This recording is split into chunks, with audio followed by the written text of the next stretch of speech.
Hello everyone, good afternoon. তো আজকে আমি চলে এসেছি একটা নতুন মিনি ব্লগ নিয়ে। হ্যাঁ, যদিও আমি এটা বাংলায় করছি, আমি হিন্দিতে করার কথা, বাট ঠিক আছে, আমি বাংলায় করছি। তো কালকে আমি চলে গিয়েছিলাম সেভেন্থ হেভেনে। অ্যাকচুয়ালি আমি না, আমরা এই যে গ্রুপ তো দেখিয়ে দিলাম কার কার সঙ্গে এসেছিলাম।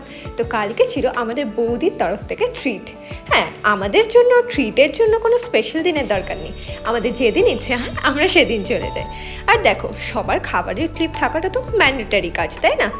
আমাকে দেখেছিলে কীভাবে খাচ্ছিলাম, তারপরে দেখো দিদির খাওয়া, আমার ভাস্তির খাওয়া, সববার খাওয়া এক এক করে রেকর্ড করেছি। এই হলো আমার বৌদি, আর এই হলো আমার বান্ধবী। উইকেন্ডটা আমরা একসঙ্গে কাটাবো দেখে ওকে আমাদের বাড়িতেই নিয়ে এসেছি। তো যাই হোক, তারপরে অর্ডার করেছিলাম আমরা আলু টিক্কি চাট, যেটা ওখানকার খুব টেস্টি খাবার। এটা আমরা আগে অর্ডার করতাম যখন যেতাম।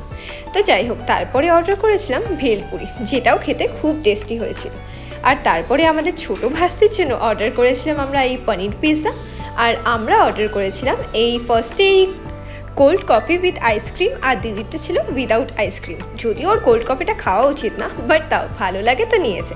তারপরে দেখলে তো আমাদের পুরো টেবিলটা ছিল স্যান্ডউইচ দিয়ে ভর্তি। আমরা প্রচুর রকমের স্যান্ডউইচ ট্রাই করেছিলাম। আমারটা ছিল স্পাইসি বারবিকিউ স্যান্ডউইচ।